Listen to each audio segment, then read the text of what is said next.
is up, guys? It's your boy GRC. We're here live every single day, 11 a.m. Eastern, crypto in the morning with my co-host Sam Stolt, producer Bullish Ox. We're on Apple Podcasts. We're on Spotify. We're on two different YouTube channels, Sam Stolt's YouTube channel, but with the one we're trying to get you guys to all go to and subscribe to is the CITMcast.com YouTube channel. So I will drop that below, guys. CITMcast. Go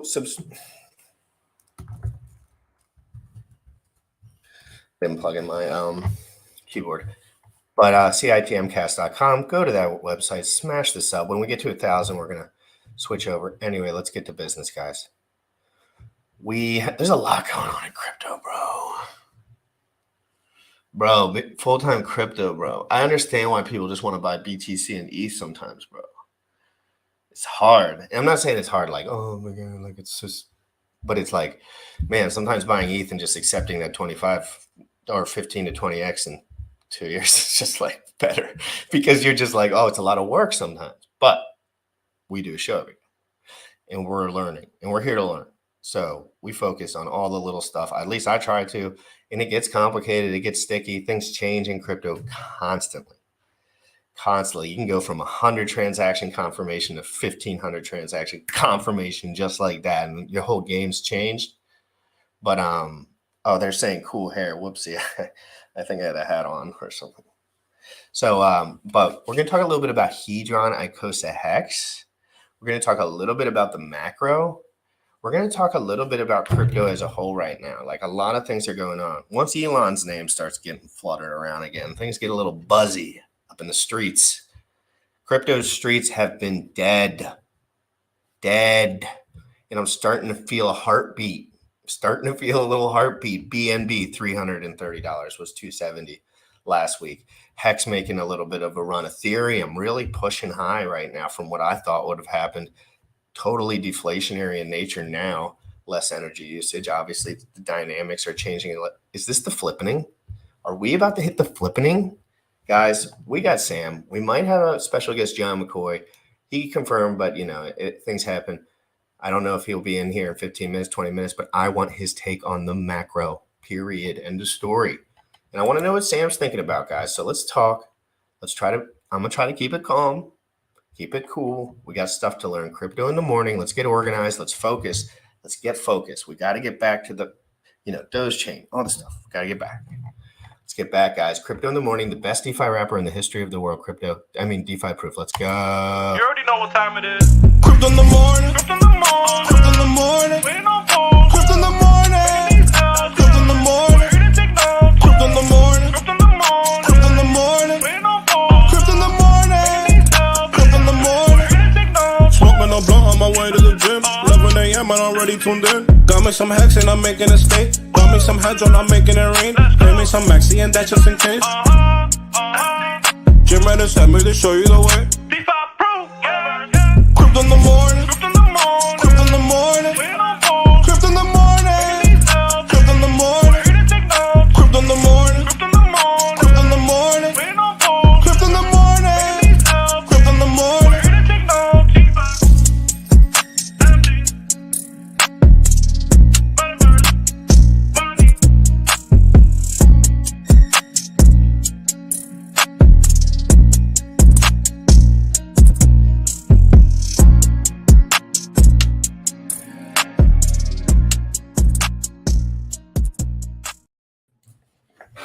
Yo, dude, I've been thinking about those Icosa and Hedron auction that's coming up.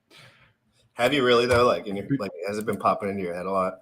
Yes, because one of the reasons I used to trade options was because most people don't understand options. So if you were to, say, use a two-axis like graph where you had the amount of profit to be made, or say the complexity of something on one side, where if complexity goes up, and then on the other axis you had the number of people involved, and you were to graph this, as complexity goes up, the number of people involved goes down on it, right? And that's how I view. That's so true.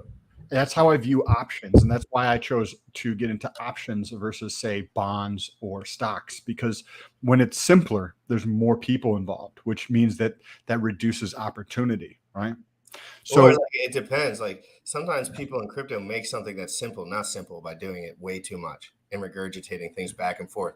When really the best strategy for some things is to just do it calmly and like pay attention and not just be spazzing. and what when you take that framework, like complexity goes up, the number of people involved goes down. Well, we have like 310,000 holders of Hex. We've got 24,000 holders of Hedron. And then you have ICOSA, which there's 2,500 holders of ICOSA. Your boys got ICOSA. But I'm thinking about this and I'm like, okay, there might be some really big opportunities there, because this is like starting to get complex. And then you put on top of there, like, how do you value these HSIs? Most people in the community are not going to actually take the time. Excuse me. Are not going to take the time to figure out how to value an HSI accurately. They've never done an auction. They don't know how any of this actually works, because there's a intimidation factor with like clicking buttons in crypto because of like risk, right? There's a Not if you perceived keep risk. everything separated and organized. Correct, but there's a perceived risk in people's minds. Yeah, people don't do that. I think that's what the biggest problem is, Sam. It's like people don't spread their shit out. They say they do, but they just don't have it in them to really just pipe it down and get a few computers and separate it over time. It's a strategy. It takes a long time. I didn't have three. Well, I have a streaming computer, but then I have other computers, and I didn't have them when I started buying crypto. I didn't have any of them. I have them now. I have Trezors. I have accounts that don't even have Trezors at all. But that's for just stuff for effing around, so I don't have to click through the thing. So I think it's important to understand, like, some guys are good at games. Some guys play games, every game well, that they are participating in. I logged back on to RuneScape 3 after 12 years of not playing, and to be honest, I dominated it in about 3 days, and I stopped playing. Back in the day, I could not figure out how to play the game. Like, it was hard. But in general, it's like, if you're really focused, you learn. If you're double down your focus and just out focus the competition, which frankly is not difficult. It's actually one of the easiest things I could have ever imagined. You can really get into all of these little crevices and find some ratios. And that's what we do. Like, that's basically what me and you do, just in different kind of ways. But it's crazy. Yeah. So with this going on, I'm thinking about how is the best way to take advantage of this, right? To make money on these ICOSA auctions, because they're coming up very quickly. Most people have no idea how to take advantage of this, because they don't know how to actually price, like what's a good price for these things. And then the people who are doing it are going to arb this, right? So if you can buy a HSI that is $1,000 worth of Hex, but you can buy it for $500, and then you can immediately sell it through ICOSA for $850, then you can make a $300 profit right off the bang there. And there's going to be people who are doing that. So I'm like, okay, well, this is how you could do it if you want to play the game. But there's a lot of people who don't understand all those pieces, or they have jobs or et cetera, and they're not going to be involved in it. And I think some of the best ways to take advantage of that is holding Hedron. And I'm not saying we should be talking about, but holding Hedron, I think, is one of the passive ways to take advantage of this. I personally am not going to be holding ICOSA because I'm bearish on ICOSA in the short term, but bullish on ICOSA in the sense of a buying opportunity. Bearish and holding, I think. Well, it depends what you're looking for in your portfolio too, because you do get to a point where it's like, okay, I have a lot of speculative high risk assets that could go up a lot. Maybe not a lot of money in each one, but like you're like, golly, I'm getting to the point if one of these things pumps, it's like, so ICOSA for me was kind of like, hey, cool your jets, bro. For me, just for me, like for me, I didn't think, like, I wouldn't tell other people this because that's not their situation. It's like, I was like, dude, you've been doing a lot of crazy stuff, been doing good, making money, this, that, and the other, losing a little bit here. why don't you put $1,000 into Icosa at $1 and just put it into the staking pool right away? Add it to the staking pool, which I already have from day one. And I said, you know what, that for me, that's a good play. I want to spread out because you know me, Sam, I don't think about money as much as like I'll use that shit. And I know having some stuff that I can't use directly for me is beneficial. And I thought Icosa was cool because I thought the floor, I loved the floor. And that was my take on it. But think about that, because that's actually, when you position it that way, that is actually a bullish way of doing it. And it's not so bullish because of like anything that's going to happen with Icosa in the near term.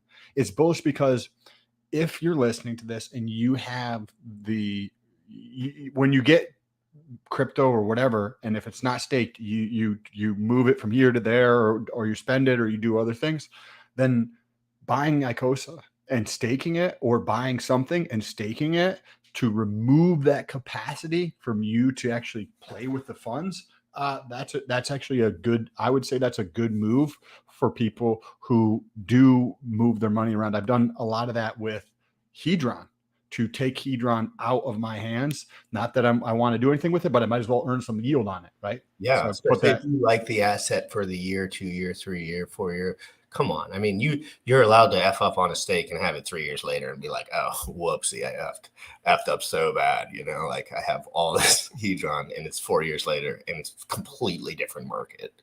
So there is value in having that. I have hex stakes. I love those hex stakes. I have 13 years hex stake, 15-year hex stake, 11. I have 3, 1, 4. All my later ones have been like 3, 1, 4. Like, you know, like one from like 3 year, 1 year, and 4 year. 4 year, yeah. But the beginning, I did longer ones because that's just whatever. I was like, I don't have any money. Let's see what's up. So it's been great having that, because then I can have more flexibility and freedom on my other computers, playing with liquid funds. And I don't really expect profit from those things, but it's nice to have a piece of the pie. So then maybe you don't have to, like, if I had no hex stakes, maybe I'd want to buy some liquid. I don't have to do that right now, personally. Well, I'm not saying I haven't or any of that, but you know what I mean? The portfolio per person is just critical, but it takes real focus. And I don't say that about everything, Sam. Most things take half-ass focus. You can still get away with it. But portfolio management in crypto, if you want to be like active, if you want to be inactive, it's a little easier. Like you can just like buy Bitcoin, ETH, and stake hex and buy some Hedron.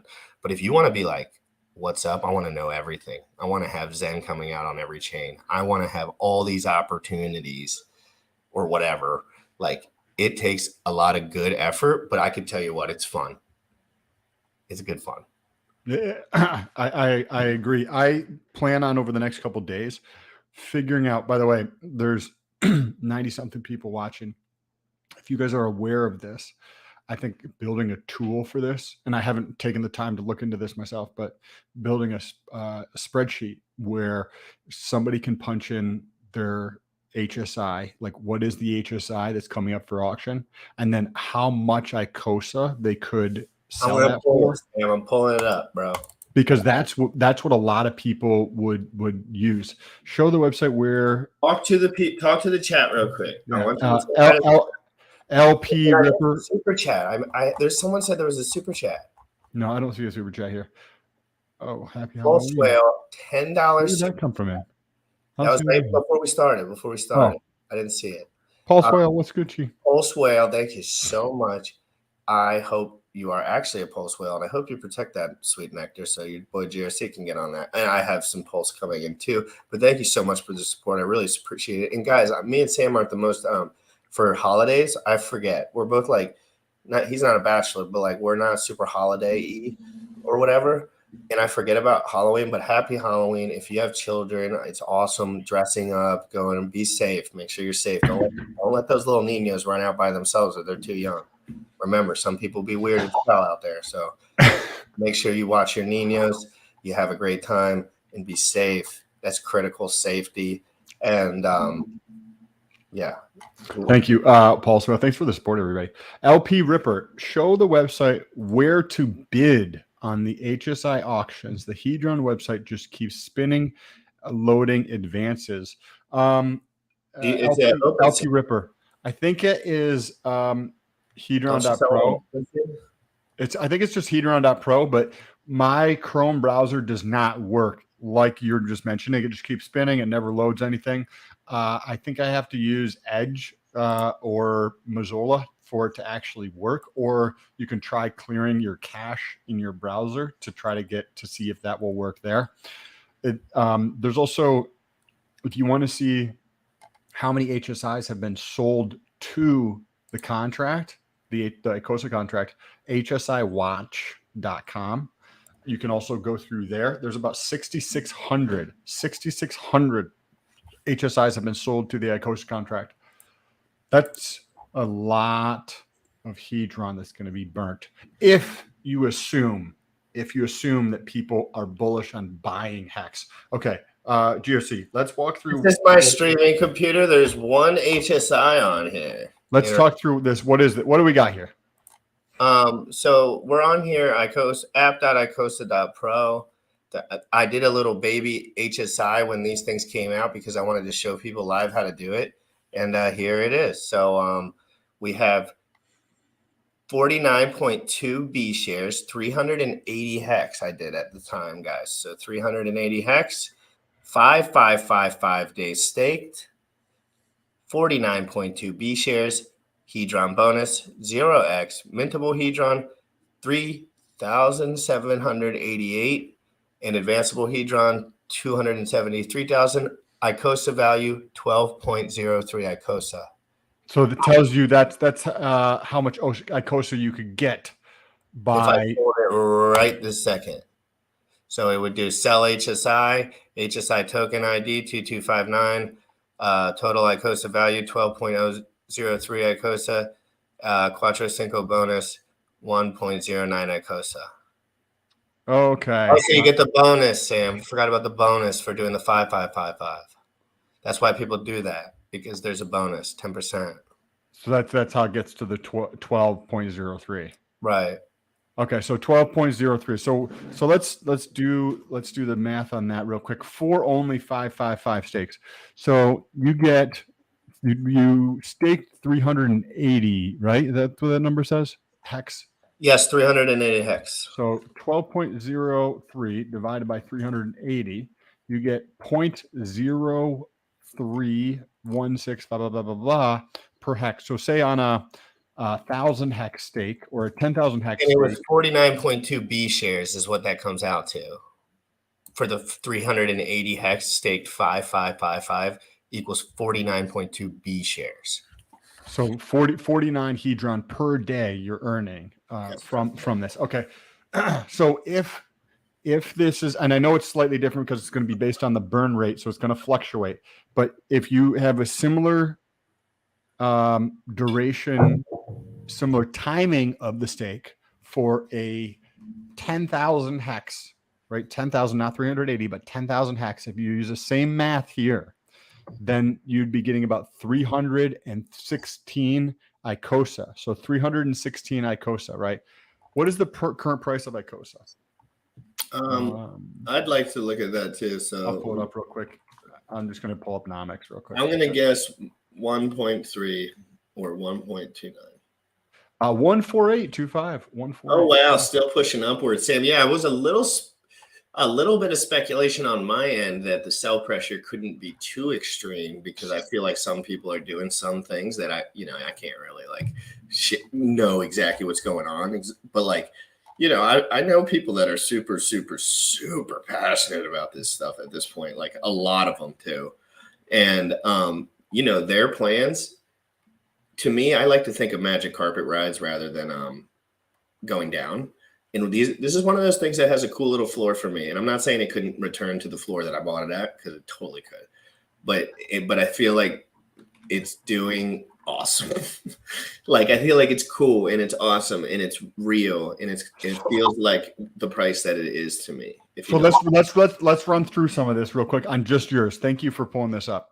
Okay, so let's run through this on GRC's right here. He's got 12. If he sold this to the ICOSA contract, he's got 12.03 ICOSA that he earns, right? Okay, so let's do the math on this. 12.03. The current price, according to Nomics, for one ICOSA is 14834, so $1.50 approximately. That means GRC could get $17.84 for selling this. Now, how much hex would that be, right? So if you take 384 hex times the current price of hex, which is 4.3384, it would be 1650. So you can, if you assumed that transaction costs were zero, right, which is not a correct assumption, then you would actually be able to go through and profit $1 by going through and repeating this process by selling this for $17.80 and then buying hex the equivalent amount and repeating the process here.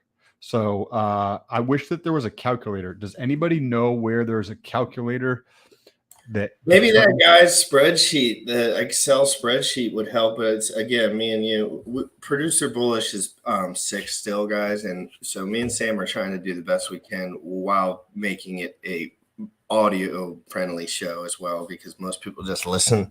At least that's what they message me and say. A lot of them just listen. But I want to, John is going to hop in a little bit. I want to talk about a couple of things. I think that we can do a lot of shows on that, Sam, frankly. Like I need to do more research on this. I got to figure out how to calculate that, because then we can give that information out so people they can do these calculations, and we need to talk about it like several times to actually give people the or maybe we don't. How about we don't show everybody and we just take advantage of it ourselves and then just tell everybody how much money we make? I think that sounds like a good strategy. That usually anyway, but I do it like same day, and I haven't been super active other than buying Ethereum.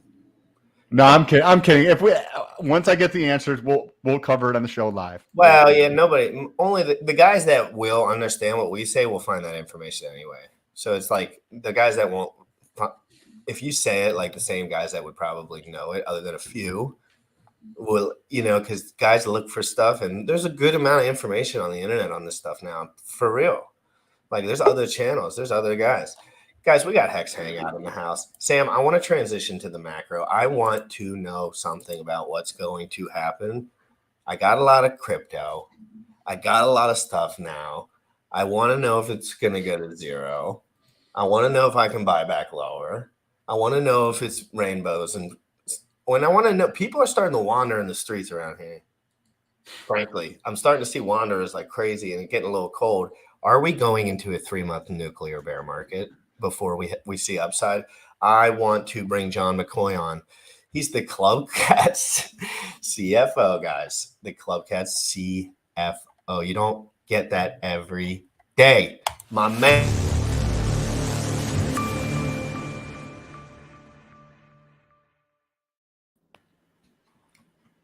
What up, John?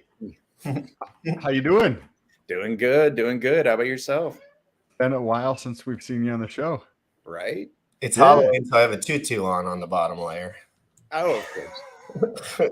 I just don't have anything on the bottom layer. Oh. TMI, right? Hey, happy Halloween, bro. I know you kind of like stuff like that. I don't know about family and stuff, but happy Halloween if you celebrate that. And I hope all the people have fun in the chat as well. But John, let's talk about some financial stuff. Can you know what I want? I kind of message you all the time, and I'm trying to catch a beat on the market a little bit, because frankly, I don't think many people do, but you keep an eye on a lot of stuff that I don't even know about. So I want to ask you your opinion on the market real quick. John McCoy, what's going on in the market as you see it? Like, I know you're not too stressed on it, but what do you see as far as altcoins, Bitcoin, the S&P, legacy finance? Can you give us a little something? I would throw out, we all know about like the bull and bear markets, but you have crypto spring, crypto winter. And if everyone is partying and telling that this is to the moon, it's only going up from here, you need to take a loan on your house and go all in, and your family and friends call you up and say, hey, this crypto thing's looking hot, how do I get in?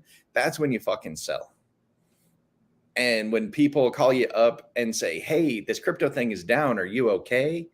And it's like, I know a friend, he's out, he's fucking out, he's done with this. And like, everyone's like, oh, you need to capitulate. You bought a fucking turd. That's a good time to buy. That's a great framework to use. Like when your your friends are asking you how to get in, that's probably time to start to DCA out of certain things, at least a portion of your bag to maybe a stable or something else. And then when you see it in the other direction, you hear your friends saying, "Oh, I have a friend who lost all this money. Are you doing okay? Are you?" I like when people without MetaMask start saying they're not going to sign up for crypto until they can catch the bottom. That's what I'm going. I mean, it's like you've never made a crypto purchase and you're catching the bot. You're going to go for the bottom here. I'm like, okay, so we're getting close because they're not going to buy anyway. Like they just always say that. People always say that. But when they start saying like, oh, this could be good, like that's usually when I know. Like I'll get a text from a couple of people that have never speculated before, but it's interesting to watch. Are you seeing anything with Ethereum that's kind of, I'm just talking about the asset because it's just moving. Like we all have Ethereum to a degree, right?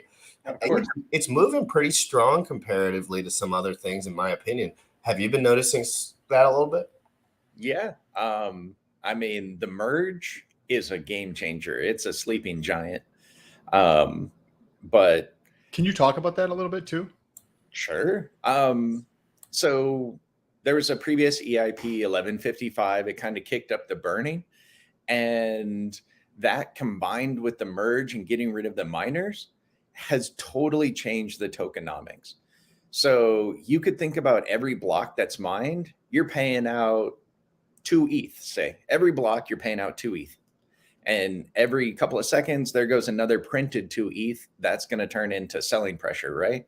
Someone's selling that to pay for electricity, pay for staff, and they're a miner. Now that is more like 0.2 ETH, and that person is locked the fuck up. They can't sell. We're talking late 2023 before we even have a mechanism for the staking validators to be able to sell. So physically they can't sell right now, and they're catching 1/10 of the production. And so the tokenomics are completely changed. The ETH has become deflationary. And so the interesting mechanic that you can go by is somewhere around 18 GWE of gas cost. ETH goes from inflationary below 18, and above 18, it becomes deflationary. And just kind of a ballpark, somewhere around $500 million of ETH has not been printed since the merge. That would have been printed if we didn't do the merge. So we're lacking $500 million of sell pressure in the market right now because it shows very like verbatim, pretty much like those numbers. Like it's nothing crazy because Ethereum does have a lot of liquidity across lots of chains.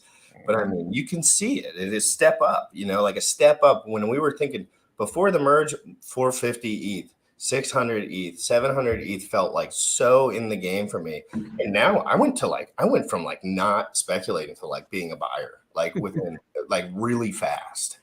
And and are you feeling like as an asset, Ethereum has a lot of upside in the, how people that watch this show, we've seen Hex, we've seen a lot of these things. They do crazy X's. They really go mind melters. Do you see Ethereum maybe a 25X solid, something like that could be potentially possible in a bull run here or something? Ethereum has an interesting tokenomics that the more expensive Ethereum becomes, the less of a good utility it becomes. So if Ethereum was 10 cents, it would be a great utility. If it was $1 million per ETH, it would suck. Is that just based on gas fee structure? What do you mean by that? There's less. So like because a lot of people don't. Yeah, it's almost like counterintuitive what you're saying, right? Because people are like, "Hey, I want price to go up," but then what you're saying is, "Hey, price goes up," actually means it's worse for the token. Yeah. So like, say every time you made a cell phone call, you had to use a cell phone token. If those cell phone tokens were $1 million, cell phones would suck.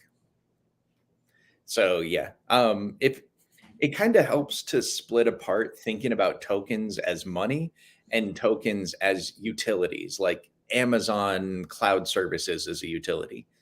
And if you can separate in your mind that these tokens are actually utility tokens and not money tokens.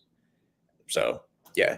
That little like point there is very important, because that's not how a lot of people in crypto have viewed any of the tokens, right? Like you and I look for utility in what we put our money into, right? Mm-hmm. But a lot of people speculate on shit that's just garbage.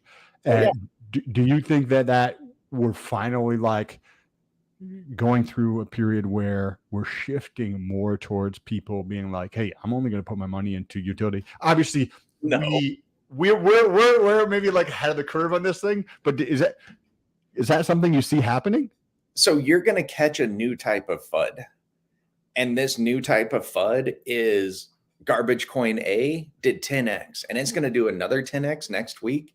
And the bag you're holding that isn't garbage coin A isn't going up. And then garbage coin A next week goes up another 10x. And you missed out on those gains. And then another week goes by and it does another 10x, and you missed out on those gains. And eventually your friend is like, I just bought a Lambo. What are you fucking sitting on? Why are you in that shit? You need to be in garbage coin A. And there'll be a FUD to get you to sell your bags and jump on a coin that's doing a run. And so, and it'll happen. Your friend will come into a space or whatever and start gloating about how their coin is going up and they're smart and you're dumb. And that's a new type of FUD that's going to come in.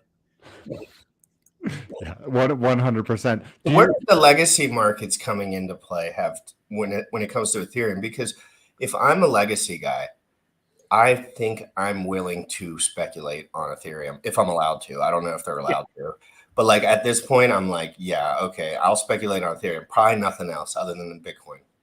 For me, if I was like big money, like that's how I can imagine. So what do you think about that? Do you think Ethereum could do a run just because institutional investors might find it as a safe haven with safety? Do you want a professional answer or my personal answer? Personal. Okay. If me and you went to the stock market and traded, those stock traders would hand us our ass. Mm-hmm. We don't stand a fucking chance. Oh, fuck no. Yeah. If they come into crypto, I'm going to separate them from their fucking money and break their legs. Yeah. So they're welcome to come into crypto. I invite them to come in, and they will leave with fucking nothing. Like, I see that being true because it's almost inherently the exact opposite trading scopes.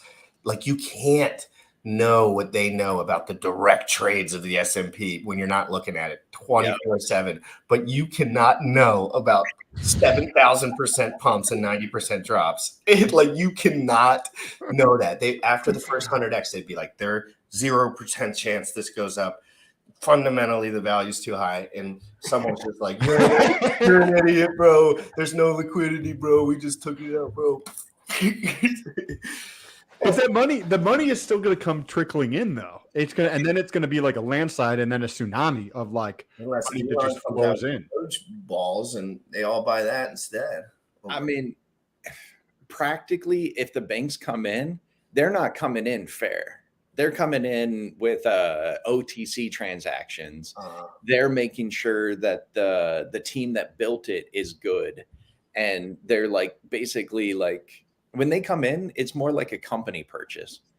They're coming in fat stacks, but still, I mean, this is not a TA playground, and that's how they're going to operate. And so it's like, yeah, if you want to know how shit turns out, look at the tokenomics, look at the code base, look at the technology stacks, like look at the communities, all sorts of things. But the TA has the Telegram. Yeah. Like if you don't know Telegram and Twitter, like get wrecked in crypto. It's like get wrecked because you have to like wait for them to do the DApp and the little like the DApp connect, and then they do the little ad about it, and you're like, okay, cool. Like they confirmed it. Oh, yeah. Most of my hedge fund friends will not even leave Coinbase. They sure as fuck won't touch Telegram. Like, what other blockchain layer ones are you excited about as far as things that are out already? Like I know people give Cardano a hard time, but you're a little bit, and I love Charles Hoskinson as far as when I listen to his speeches. I just like them. I think they're very interesting intellectual speeches, but I have never speculated on Cardano really as far as a legit speculation. What do you see there? And what do you see Polkadot? I know you're into the tech stuff, so you probably know Polkadot would be another one I want to ask about. So those two in particular, if you care to answer or no. I would say Hoskinson is just blowing fucking smoke. He has really big ideas and white papers and all sorts of PhDs on his side.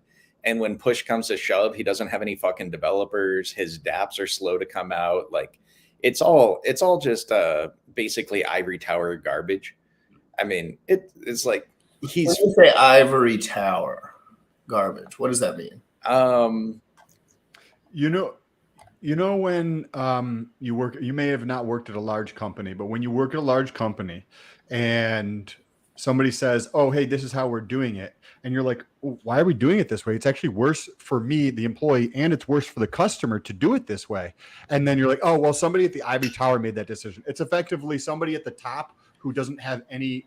I used to work for a tower company, and Verizon made the calls. Yeah. And you'd always be like, dude, we could literally put these in the right direction right now, but they're like 13 degrees, mother. It has to be 13 degrees or it doesn't check. And you have to take a picture of it. And you're like, okay, whatever. Yes. It's pointing at a tree.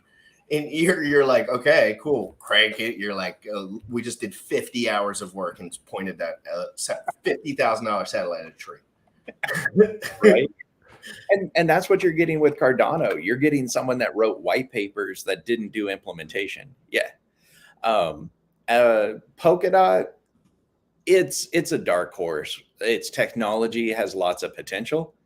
If I was going to summarize Polkadot real quick, high level, you know how you can run virtual machines? Like you can run a computer inside of your computer. Polkadot can run chains inside of chains. And that would be the moonbeam situation. And the wild thing is 2 EVM computers, 2 EVM chains could run inside of Polkadot and they could communicate to each other over the trusted chain of Polkadot. So now you could have Ethereum and Pulse inside of Polkadot on-chain communication. And that's just a fucking game changer. Oh, so basically, is this where, because I read about this at some point, but like, it was way back in the day, Wave 3 TV, probably a year and a half ago. But so they have code that's different from Solidity. And then you have Solidity generally, EVM compatible. And they make that so you can connect them in the middle and have interoperability between them. Well, let's say they're both Solidity, but before Polkadot, you would have to send your communication over the internet to get to the other chain.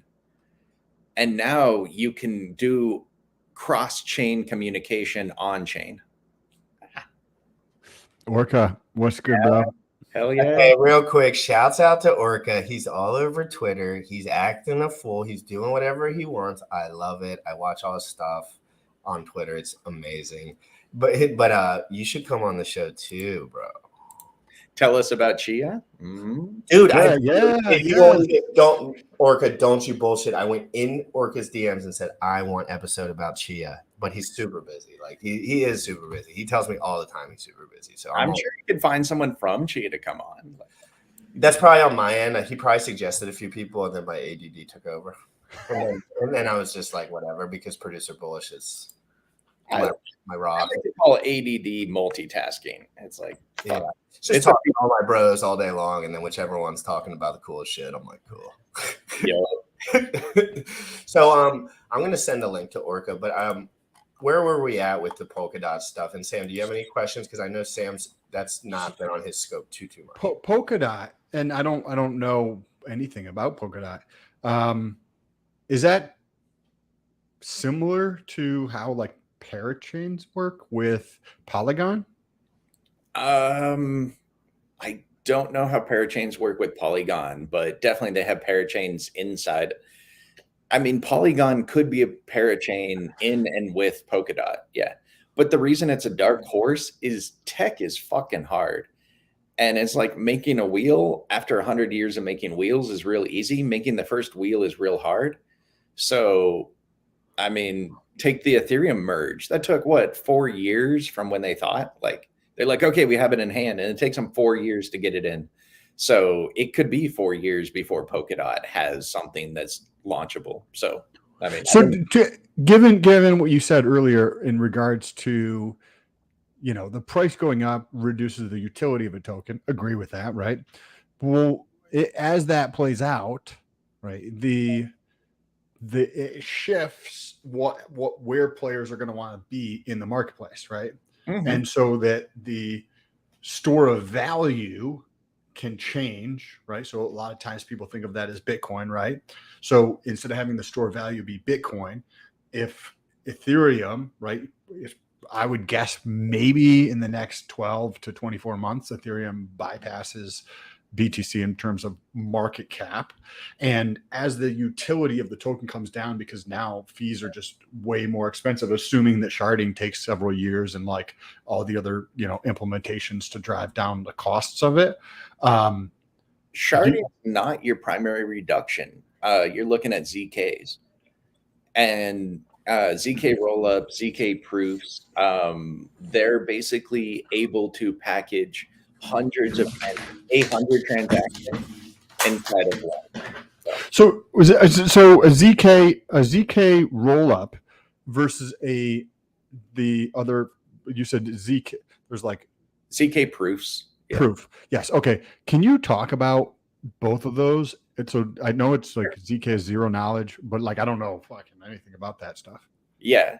And as a preface, I have watched multiple presentations of what ZKs are, how they work at a technical level. I've learned it multiple times and I can't keep it in my fucking head. So, they're wild. But at a high level. Good to know. That's good to know. That means we should probably focus on that a little bit more too, because I need to start putting in time on that. And I've heard Ethereum. I've heard Vitalik. I was like listening to him while I was doing some other work, and he's just recently, to your point, he's talked about how ZK, I think rollups, and I don't know if you mentioned proof, or ZK knowledge, or I don't know, something like that. And around ZK being like, oh, the veracity of which people are like developing these has accelerated. And I've heard him say that like once or twice, like on a podcast over the last month or two. And then I saw like a 20 or 30 minute like video while I was doing something. John gets into it. Why don't we just do like an explainer video that's like 3 minutes just for the people in the chat as well, and for me and for Sam, and then it'll give you a good baseline of like how they probably say it. Like, so, because again, when you start getting into these weeds, every word is in a different dictionary that you probably haven't heard enough of. So it's really not like the most complicated concept in history. It's just like, okay, 170 words I've only heard 3 times. How do I kind of piece this together? You listen to it for freaking 55 hours, but we'll get started with the 3-minute situation. That's how I like to get started. And guys, I've heard this ZK rollups for a long time. I do not personally understand them. I understand what the point is when they're talking about it, but I do not understand a damn thing about it. So I need to start getting to business too. Let's go to here, and I'll stop this if it gets weird, but I think this is a good video. And hey, please guys, hit the like in the chat. Make sure you're smashing the like. Go to citmcast.com. Go to the other YouTube channel. Hit the subscribe button. Do me a favor and give me them likes, boy. All right, let's play it. Been one of the most discussed topics pretty much since the time when the network launched. The scaling debate always heats up after a period of major network congestion. One of the first periods like this was the 2017 crypto bull market, where infamous CryptoKitties, together with ICOs, were able to clock up the entire Ethereum network, causing a major spike in the gas fees. This year, the network congestion came back even stronger, this time caused by the popularity of DeFi and yield farming. There were periods of time when even gas fees as high as 500 plus GWei would not get your transaction verified for a while. When it comes to scaling Ethereum or blockchains in general, there are 2 major ways of doing it: scaling the base layer itself, layer 1, or scaling the network by offloading some of the work to another layer, layer 2. Layer 1 is our standard base consensus layer, where pretty much all transactions are currently settled. The concept of layers is not an Ethereum-specific concept.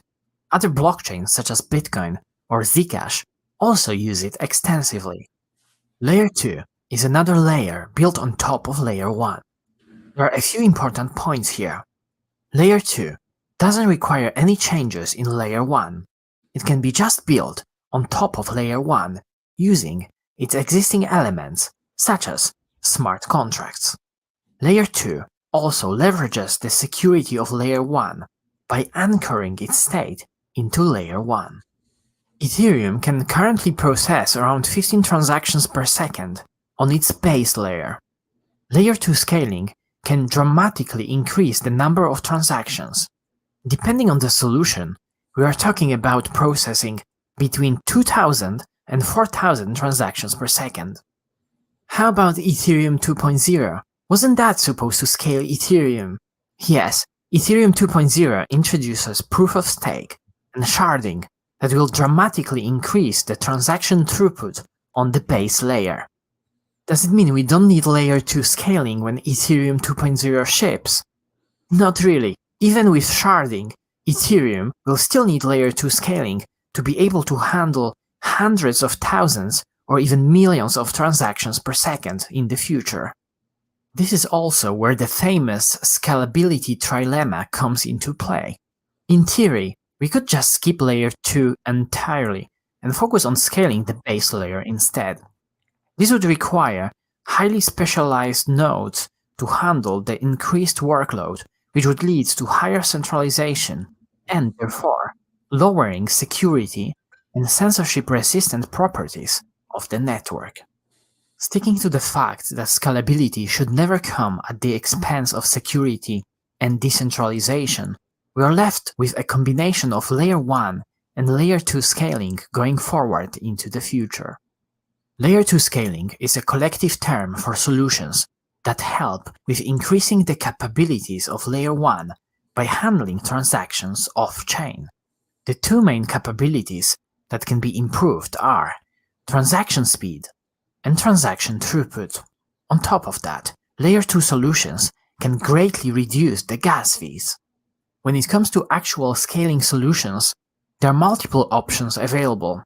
Whilst some of the options are available right now and can increase Ethereum network throughput in the near to medium term, others are aiming for a medium to long-term time horizon. Some of the scaling solutions are application-specific, for example, payment channels. Others, such as optimistic rollups, can be used for any arbitrary contract executions. To understand these differences better, let's explore the most popular layer 2 scaling solutions. Before we jump into the examples, if you made it this far and you enjoyed the video, hit the like button so this kind of content can reach a wider audience. Channels are one of the first widely discussed scaling solutions. They allow participants to exchange their transactions off-chain a number of times while only submitting 2 transactions to the base layer. The most popular types of channels are state channels and their subtype. That's like Lightning, right? Although channels have That's like the Lightning network. Is that accurate, Hangout?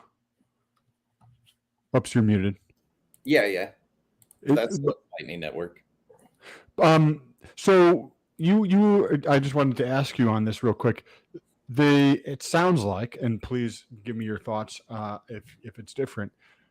The sharding is going to help with the throughput and the transaction costs on the base layer, but it's not going to obviously be nearly enough where any ZK roll up or the proofs are going to be only layer 2 things that are gonna. That's where like a lot of stuff is actually going to be taking place. Am I understanding this correctly? Currently, if anyone says layer 2, they basically mean trust a middleman, which you can replace with centralized exchange or just give me your keys, basically. Give me your coin. Isn't Polygon like a layer 2 or like Optimism or Arbitrum? Aren't those all layer 2s? Yeah. So you're saying that that's effectively like trusting the middleman type thing? Yeah. And can you explain that thought? Why that's the case? Okay. Say. Can you move your mic like right here? This? Yeah, your mic just like right where you used to put like right in front of your face. Oh, it's hitting the monitor. Oh, my bad. It was a chat. It was like sometimes when your mouse is going that way because usually it sounds come over here. Yeah, it's chopping out on the top end. Yeah, thank you. So I would say basically every layer 2, every time I hear that word, I basically think you don't actually know what you're talking about and you want me to trust some middleman party. Say I'm Polygon, send me all over your Ethereum. I totally promise not to fuck you over. Like that's what layer 2 is. And I can just take your Ethereum that you sent me and do whatever I want with it. And you just have my promise I won't fuck you. That's what a layer 2 is. And Hex is a layer 2, right? Hex is a coin on a layer 1 native.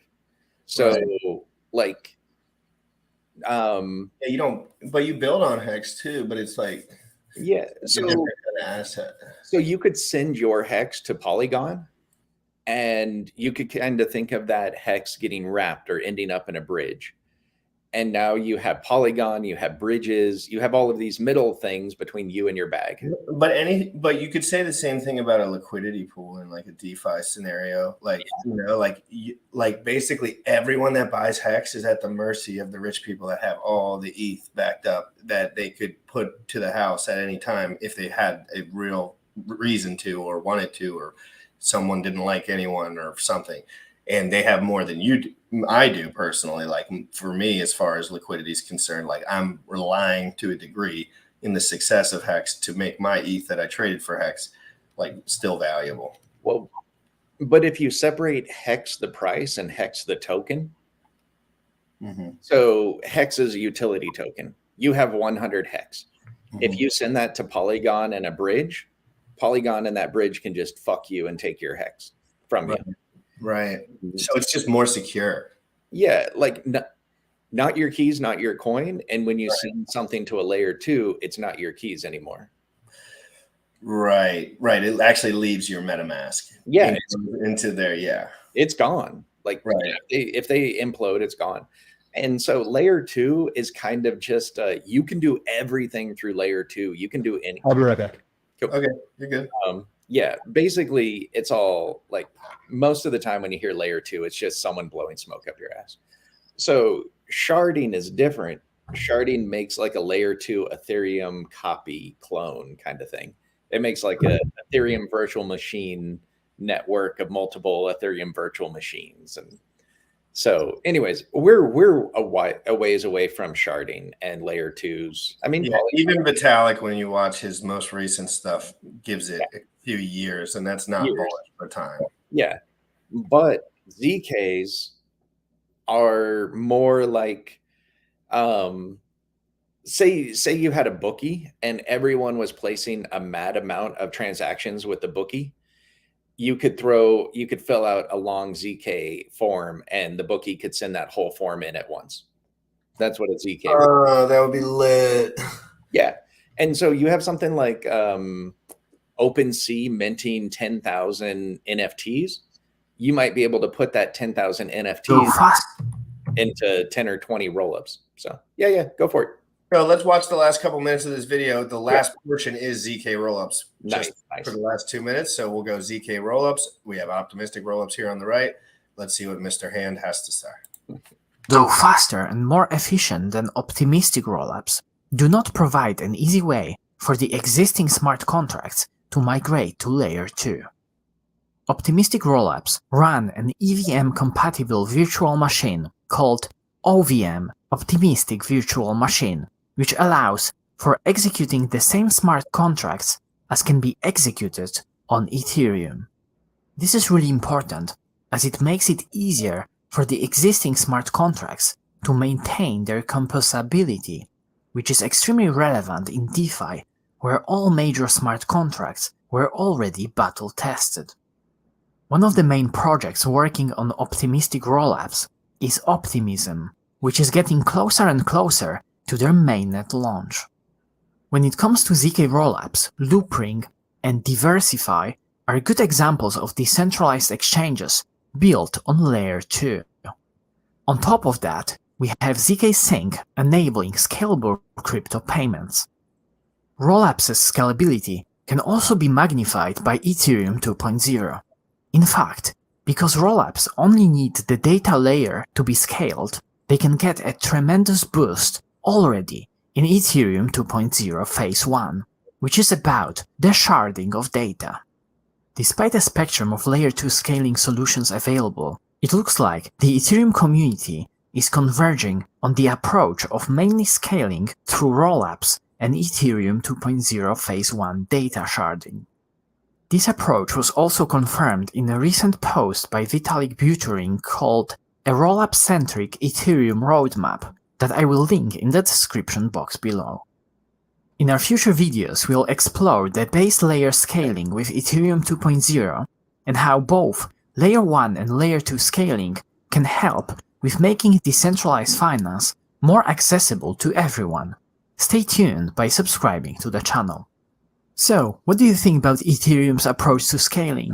And which scaling solution would you like to learn more about? After watching that video, I would say there's no way anyone could learn anything from it. That was just high-level garbage.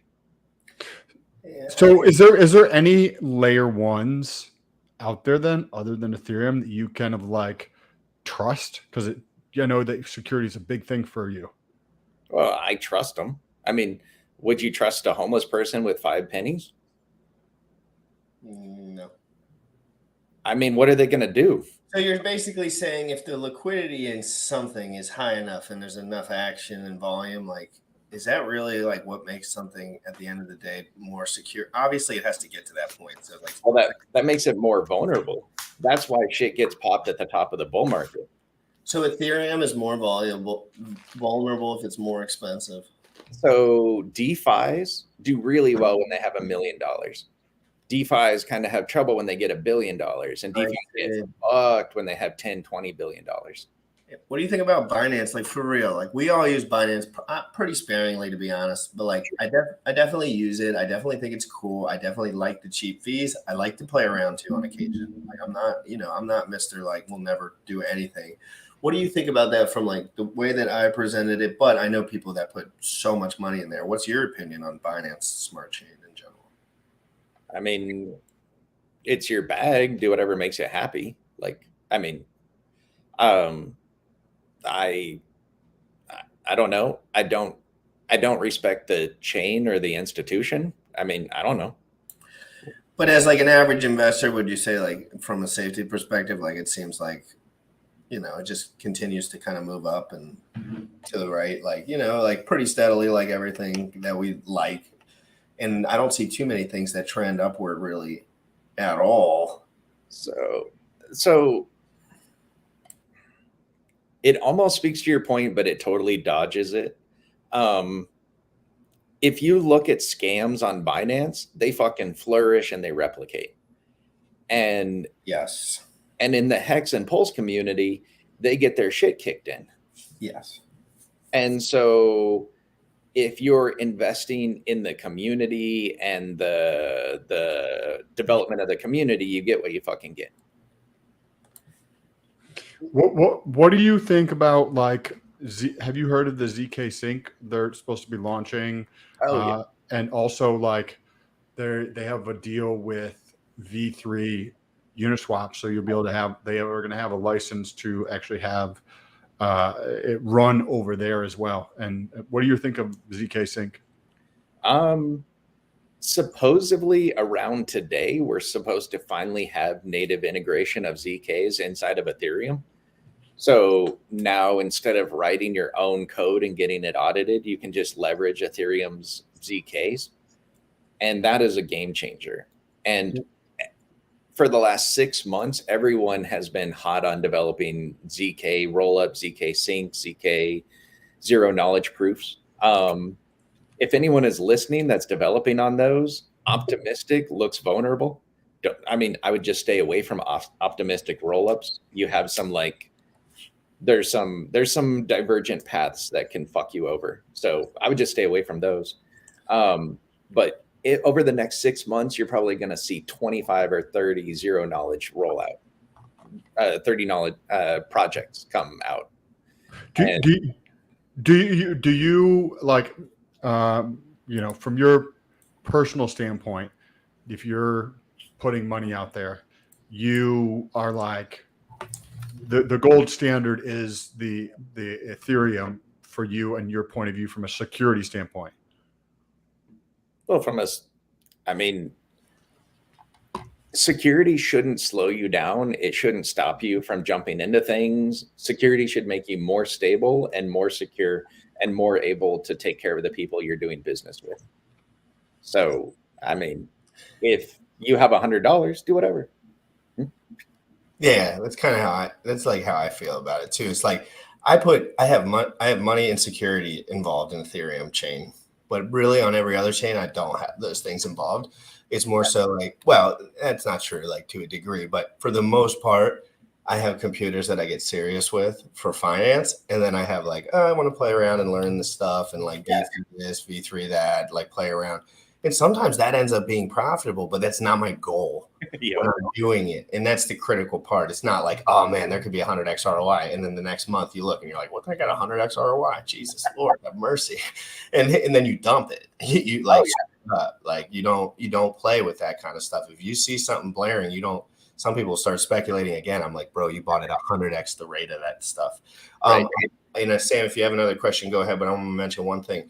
I sent Jack a link. I have no idea what he's doing. Jack Lev, at this moment, I have no idea what he's doing. You're the biggest critic that I respect. There's lots of critics of Zen.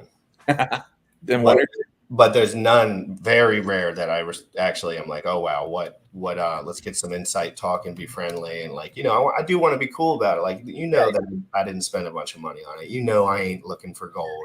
Yeah. And everyone's like, oh man, he's trying to make his bags go to the moon. I'm like, dude, I literally did it live day one and I'm too lazy to do it again. Like literally. So tell me what, in a really nice way. I'm going to get married. I just want this to be chill.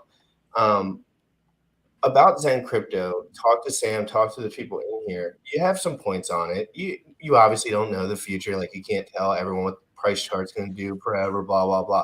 But what do you think about it from a fundamental level? What have you seen from, the community, Jack, a lot of the stuff? And I want to know that. Well, I mean, I'm obviously knee deep in development and technology, and I judge people based on their code base, their technology stack, what they chose, like what server they built their web server on. And when I looked at Zen, I see a couple of developers. One of them is like a heavy hitter blockchain developer, and the other is just kind of a fuck around YOLO developer. Probably good as a developer, maybe not good as a blockchain developer. So I'm sure he's good at writing bots. I'm sure he's good at all sorts of things, but making blockchain probably isn't one of them. So he has like 2 devs. The coin basically has very little code or infrastructure. When I look through the code base, I didn't see value. I didn't see skill. I didn't see a team that I wanted to invest in. I didn't see anything other than the innumerable number of coins that come in. Someone's like, this is easy. Blockchain is easy. All these people are dumb and I can do it better than they did it, and shits out a coin and then comes to market. Now, I agree with a lot of what you said, and I agree, but I disagree with some of the points just because it kind of like what I see in this arena is like people that don't know anything, and you're just not that guy. Like, unfortunately, you're not a guy that doesn't know anything. And unfortunately, sometimes I have to even tell Sam, like Sam will start giving me these theories. And I'm like, Sam, no one's going to know that for 10 years, bro. Like you have nothing to worry about because and he's like, oh, you're right. Damn it. Like I forgot, like adoption. That's not going to happen. You're right. Because he's like, oh, everyone's got to be thinking this, right? Everyone's got to be plugging Hedron when it's low. But anyway, we have Jack in the green room. We want to have a friendly conversation. Obviously, this is blockchain. This is the Wild West. Let's all be honest. We want answers, but I want to do this in a constructive way so people can learn. I want this to be a learning opportunity. Jack's a friend of mine. I met him in person. I bought into everything that they were talking about as far as. I didn't like that everyone could shark the bottom of assets when they first came out. That bothered me as a young man because I was like, dang, I don't have that bag yet, right? So I can only buy $1,000, $2,000, $3,000. But my boys, man, some of them can drop 100 thou like it's nothing. And it's a struggle because I got to figure stuff out. Anyway, I want to talk Zen Crypto. I want to look at this. This is John. I got you.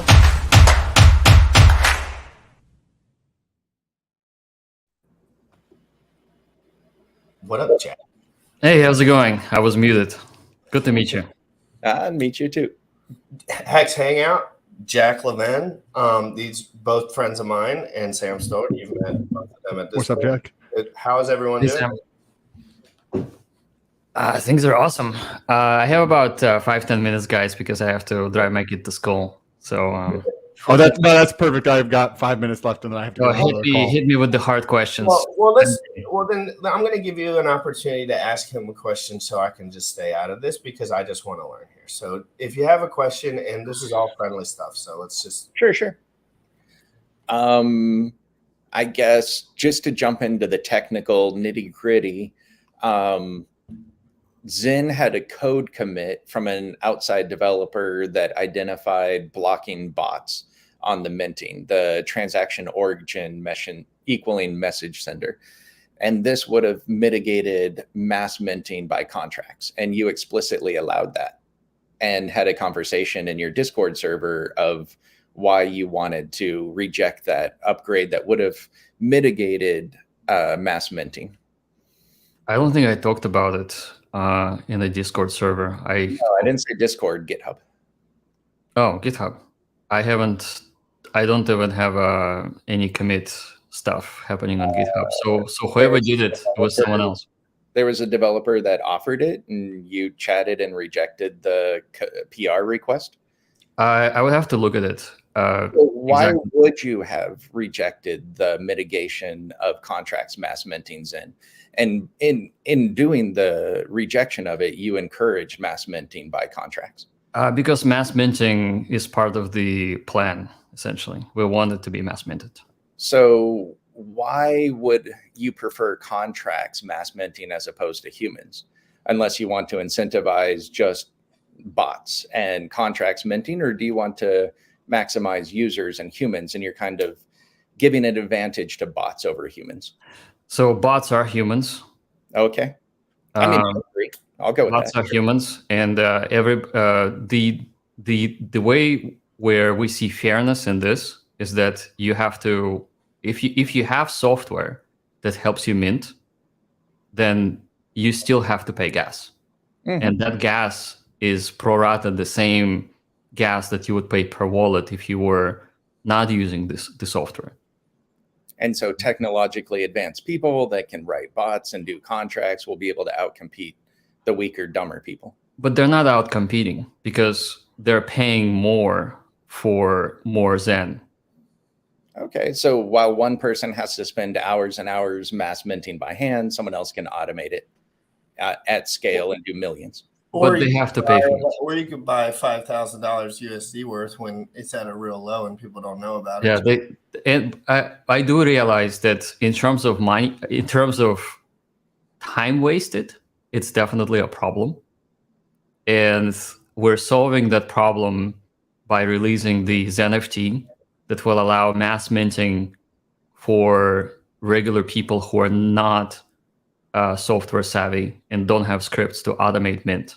So ZenFT will allow you to mint up to 128 wallets with one transaction. It will make it safer, and it will equalize the playing field for people who have automating software that are taking advantage of. And of course, they also have the money, because if you mint 1,000 wallets, well, it's not cheap. It's not cheap, right? And so what about FTX? You heard about that usage of FTX gas? Yeah, so FTX decided to pay people who staked FTT, which is their native token. It's their marketing dollars. They're free to spend it however they like. If they're giving free gas away, then and attracting people to buy FTT, awesome. And miners that are and bot networks that are working with miners, they can also mint free transactions? That's not true. Okay, so no one can add free transactions. That is correct. Okay, and so there is no transactions on Ethereum with zero gas fees. That is correct. Okay, well, Etherscan's lying to me then. Well, you're welcome to show the transactions that have zero gas fees. Okay, but just to give quick overview how that works is that since London changed for Ethereum and Ethereum 2, Yes. the base gas fees, they're burned. Mhm. So even if we get to 100 Gwei on Ethereum, this 200 Gwei is going to get burned. It's not going to a validator. The validator only gets the priority fees, which is just a couple of Gwei per transaction. So And it is the You it do is the want the private memory pools and private ways to avoid bot MEV attacks by submitting your transaction to a network that will prioritize your transaction. And Yeah, you pay the but- network and then you don't pay the miner. No, I mean you always you do. So first of all, there's no miners on Ethereum 2. Validators. It's validators. So we need to be very clear about our terms. Validators can include any transactions in the block they wish, right? They don't have to prioritize high gas fees, right? But they have to still, even if it's their transaction, right? They're making their own. So how much gas would they have to pay on that transaction? No, listen. Let me finish my thought. If they decide to mint Zen with their own transactions, the base fee will still be burned. Uh-huh. So there's no way that Pay the gas, the Gwei that everyone else is paying on the open network that me and you would have to pay. no, they have to pay the base fee. And you can look at the documentation and you can see that if you're a validator, you have to pay the network's established base fee in Gwei, no matter what. There's no free lunch there. Sure. So they have to pay a nominal amount to the network. Yes. It's established by the network.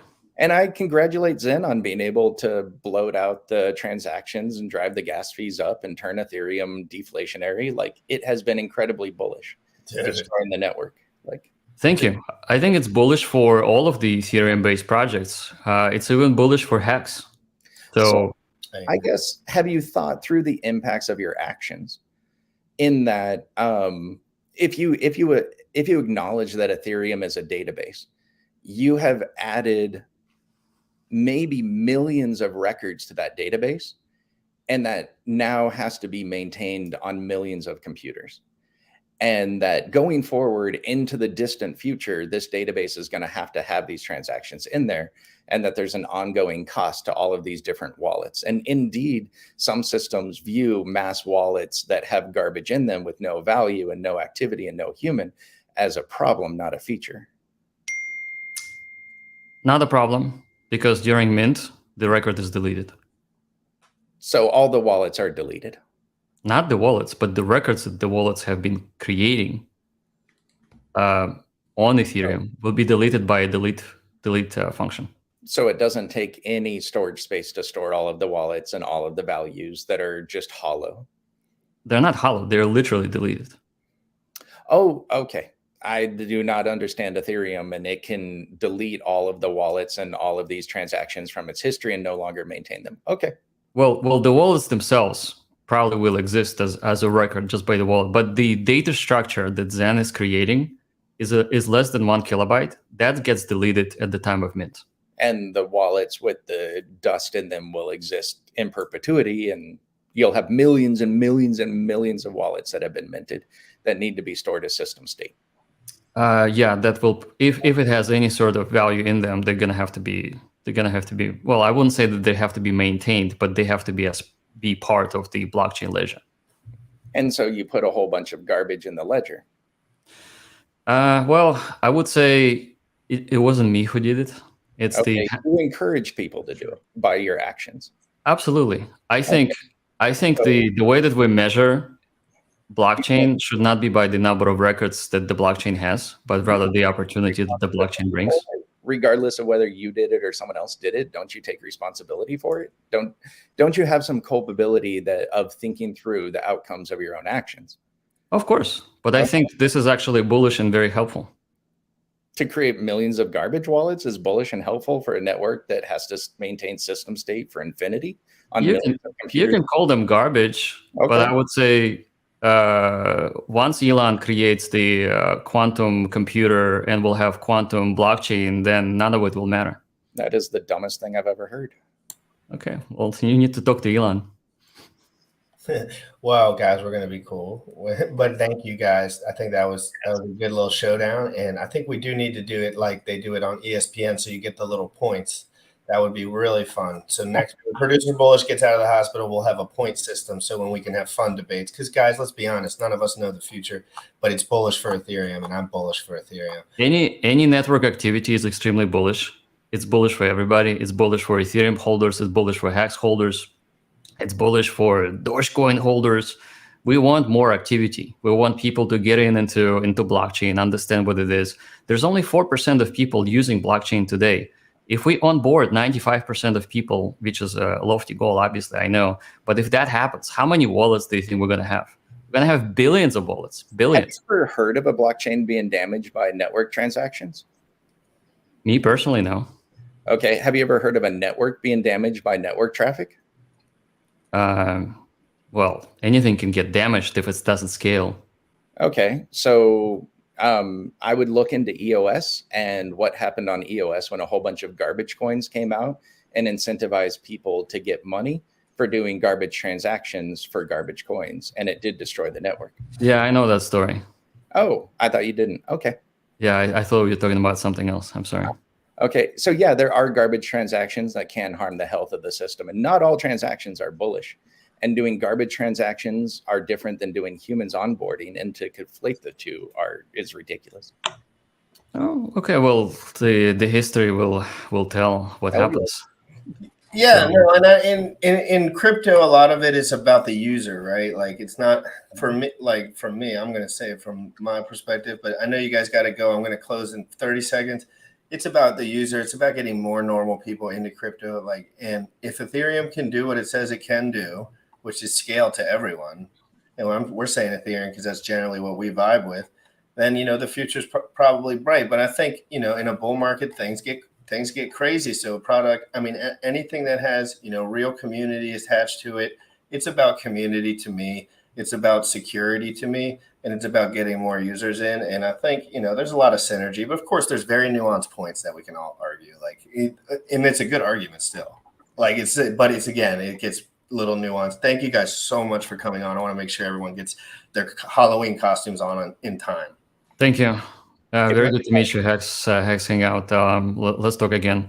Yeah. Gonna go. If they both come on again, there will be a point system like the ESPN show. So it'll be awesome. And Producer Bullish will be back and healthy and weigh 10 pounds more. It'll be good. Everyone have an amazing day. I'll talk to you later. Dogechain, Zen, check it out, guys. I'm out. You already know what time it is. Crypto in the morning. Crypto in the morning. Crypto in the morning. Waiting on phone. Crypto in the morning. Crypto in the morning. Ready to take notes. Crypto in the morning. Crypto in the morning. Crypto in the morning. Waiting on phone. Crypto in the morning.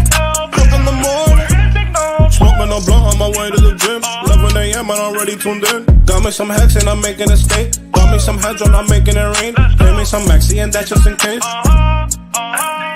GymRatCrypto sent me to show you the way.